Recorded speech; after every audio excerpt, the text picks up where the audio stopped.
வசிக்கிறோம்னா 100 பேர் வசிக்கிறோம்னா இந்துக்கள் 80% பேர் இருந்தா அங்க இருக்கிற 20% இஸ்லாமியர்களுக்கோ கிறிஸ்தவர்களுக்கோ எந்த விதமான தொந்தரவும் கொடுக்க மாட்டாங்க. நல்லா புரிஞ்சுக்கணும், தொந்தரவும் கொடுக்க மாட்டாங்க. அவருடைய வழிபாட்டு உரிமைகளுக்கு எந்த விதமான தடையும் பண்ண மாட்டாங்க. அவர்கள் நோன்பு இருந்தா அன்றைக்கு கடையை கூட அடைச்சிருவாங்க. ஆனால் ஒரு தெருவில் 60% இந்துக்கள் இருந்து 40% முஸ்லீம்களோ கிறிஸ்தவர்கள் இருந்தால் நம்முடைய வழிபாட்டு முறைகளுக்கு மிகப்பெரிய இடைஞ்சலா இருப்பாங்க. அவங்களை தொந்தரவு கொண்டுதான் நடப்பாங்க. நம்முடைய வழிபாட்டு முறைகளுக்கெல்லாம் எதிரான மனோசிந்தனையோடு அவர்கள் வளர்க்கப்படுவதால் நம்முடைய வழிபாட்டு முறைகள் நசுக்கப்படும்.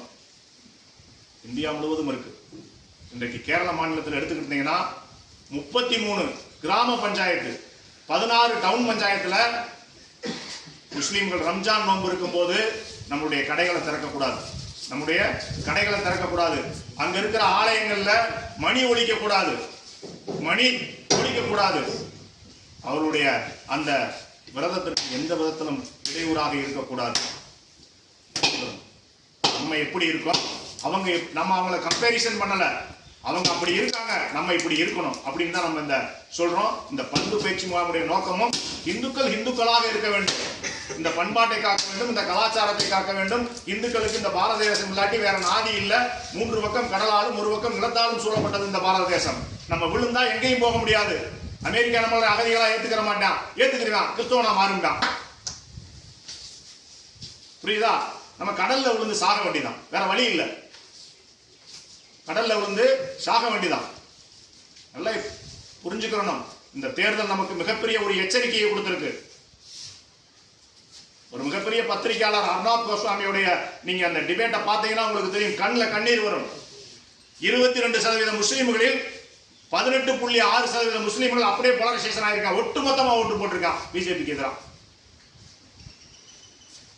அவருடைய எண்ணிக்கை இன்னொரு 6% 7% கூடிருச்சுன்னா இந்த பிளவு அப்படியே மெயின்டைன் ஆனா ஒருபோதும் இந்துக்களுக்கு சாதகமான ஆட்சியாளர்கள் இந்த உட்கார முடியாது. பண்பு பயிற்சியோட நோக்கமே அதுதான். இந்த இந்தியாவுடைய நிலை என்ன, இந்த தலைப்பு அதுதான். இந்த பாரத தேசத்தினுடைய நிலை என்ன, இப்ப இந்த பாரத தேசம் எதை நோக்கி சென்று கொண்டிருக்கிறது, இந்த தேர்தல் எதை உணர்த்துகிறது தான். ஏதோ ஒரு சோனியா ராகுல் இவங்கெல்லாம் பாத்தீங்கன்னா ஒரு கட்சியினுடைய தலைவர்கள் அல்ல, ஒரு மதத்தினுடைய தலைவர்கள், ஒரு மதத்தினுடைய தலைவர்கள். ஆனால் இங்க இருக்கிற நரேந்திர மோடியோ அமித்ஷாவோ ஒரு மதத்தினுடைய தலைவர்கள், ஒரு கட்சியினுடைய தலைவர்கள். ரெண்டுக்கும் வித்தியாசம் பார்த்துக்கணும். அதனால இந்த தேசம் ஒரு இக்கட்டான சூழ்நிலையில் இருக்கிறது. இருந்தாலும் கூட இந்த தேசத்தை பொறுத்தவரை 1000 1500 ஆண்டுகள் அந்நியனுடைய படையெடுப்புல அந்நியனுடைய ஆக்கிரமிப்புல இருந்தாலும் கூட இன்னும் நம்முடைய தடயங்கள் அழியவில்லை. ஏனென்றால் இது தர்மம் சார்ந்த தடயம். தர்மம் ஒண்ணுக்கு தான் டெஃபினேஷன் கிடையாது, இதை அழிக்க முடியாது. இருந்தாலும் கூட ராமன் ஒரு கடவுள் தான், அவதார புருஷன் தான். அவன் நினைச்சிருந்தா, சீதா நினைச்சிருந்தா ஒரு புள்ள புடுங்கி போட்டிருக்கலாம். ராமன் நினைச்சிருந்தா ஒரு அம்புல இலங்கைய இது பண்ணிருக்கலாம். இருந்தாலும் கூட அவன் போராடித்தான், அவன் படையை கொண்டுட்டு போய்தான் ராவணன் என்ற அரக்கனை வதம் பண்ணான். அது மாதிரி நம்மளுக்கு இறைவன் வைத்த பரிச்சை தான் இந்த தர்மத்தை காக்கிறதுக்கான போர் வீரர்கள் தான். நம்ம அந்த போர் வீரர்களை உருவாக்குறது தான் நம்முடைய வேலை. இந்த உலகத்தினுடைய சுழற்சி இது. நன்மை இருக்கும், தீமை இருக்கும். அந்த காலத்துல அரக்கன் இருந்தா தேவர்களும் இருந்தார்கள், சரியா? அது மாதிரி இப்ப இந்த காலத்துல நம்ம போராடி ஆகணும். இந்த காலத்துல நம்ம போராடி ஆகணும். அதற்கு படைக்கப்பட்டவர்கள், அதற்கு விதிக்கப்பட்டவர்கள் தான் இங்க உட்கார்ந்து இருக்கவங்க. தேனியில் லட்சக்கணக்கான பேர் இருக்கலாம். இந்த ஒரு நாள் பண்பு பயிற்சி முகாமுக்கு யார் வந்திருக்கோம்? இந்த 60 70 பேர் 80 பேர் வந்திருக்கோம்னா இதற்காக பிறக்கும் போதே, தாயினுடைய கருவில் உருவாகும் போதே, எப்படி சத்ரபதி சிவாஜியும் பகத்சிங்கும் ரஜகுரு சுகதேவும் எப்படி தாயினுடைய கருவில் உருவாகும் போதே அவங்க இந்த தேசத்திற்காக உருவானார்களோ அதை போல உருவானவர்கள் தான் இந்த இந்திய எழுச்சியினுடைய பண்பு பயிற்சி முகாமில் உட்கார்ந்து இருக்கக்கூடிய இந்த களவாண்டு. அதை புரிஞ்சுக்கிறதுக்கு பாக்கியம் கிடைச்சிருக்கு, நம்மளுக்கு பாக்கியம் கிடைச்சிருக்கு. இந்த வந்திருக்கக்கூடிய 100 பேர்கள் வந்தாங்கன்னா அதுல 10 பேர் பொறுப்பாளர்களா கிடைக்கலாம். 10 பேர்கள் தான் கிடப்பாங்க. 10 பேர் தான் பண்ண முடியும், இந்த வேலையை செய்ய முடியும். அந்த 10 பேரை உருவாக்குவதற்கு தான் இந்த இந்திய எழுச்சி முன்னணி இந்த ஒரு நாள் பண்பு பயிற்சி முகாமை உருவாக்கியிருக்கு. இதை நம்ம சரியா பயன்படுத்திக்கிறணும். ஒரு கதை, சத்ரபதி சிவாஜிக்கு அவனுடைய தாய் பால் கொடுக்கும் போது என்ன வேணும்னு அவங்க தாய் கேட்டா அந்த ஜன்னல்ல இருந்து காமிப்பாராம், பிஜப்பூர் கோட்டையை காமிப்பாராம். இந்த கோட்டையை நான் பிடிக்கணும்னு சொல்லி.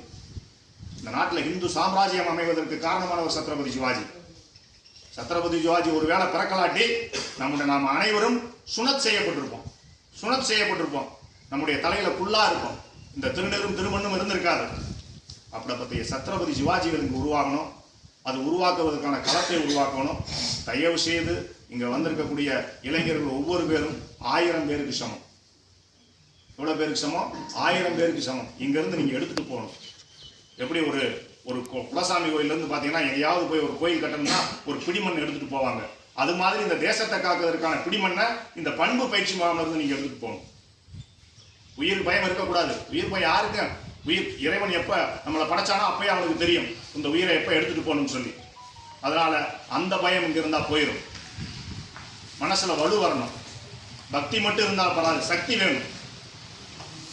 இவங்களை போன்ற காவி உடையணிந்த மிகப்பெரிய துறவிகள்லாம் ஒரு காலத்துல களமாடினவங்க. அந்த ஆரிய சமாஜம்லாம் களமாடியவர்கள், மதத்தை பரப்புனவங்க, இந்து தர்மத்தை. அவங்கெல்லாம் அச்சுறுத்தப்பட்டார்கள், கொலை செய்யப்பட்டார்கள். அதற்கு பிறகு அவர்களால் வெளியில வர முடியல. அதற்கு காரணம் பின்புலம் இல்லை. இன்றைக்கு RSS போன்ற அமைப்புகளுடைய பின்புலம் இருக்கிறதுனால இன்றைக்கு இந்தியாவில் 33 கட்சிகள், 13 நாடுகள் எல்லாம் கூட்டணி சேர்ந்தும் கூட ஒரு ஆட்சியை வீழ்த்த முடியலன்னா இன்னும் தர்மம் சாகவில்லை என்ற அர்த்தம். அந்த தர்மத்தை காப்பாற்றுவதற்கு உங்களுக்கு கொடுக்கப்பட்ட வாய்ப்பு இந்த பண்பு பயிற்சி முகாம். அதை நன்றாக பயன்படுத்திக் கொள்ளுங்கள்.